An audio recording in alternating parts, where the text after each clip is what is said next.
ក្រមមេឃពណ៌ខៀវយើងជាទូកលេ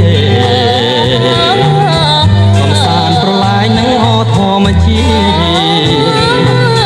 បែកអូនមួយថ្ងៃទ្រូងបងចង់អៀនចិនមិនចង់ឃ្លាឆ្ងាយពីស្រស់ស្រីអូនគេមិនលួងបើអន់រូបបងតែយំម្ដងម្ដងមិនអើយតែใจគេនៅម្នាក់ឯងអូនតែងស្រមៃឃើញភ័ក្រប្រថ្លៃជួបនឹងអ្នកត្រ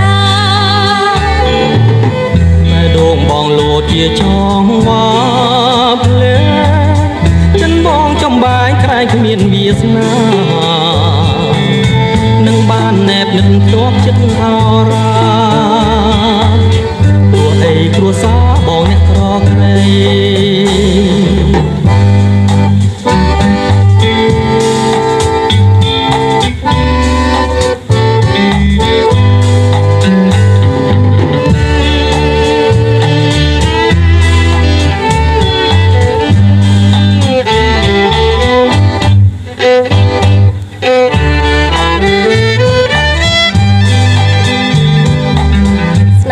ស្នេហ៍ស្មោពីដួងចិនស្នេហ៍អូនស្នេហ៍ប៉ិនជាស្នេហ៍មានន័យ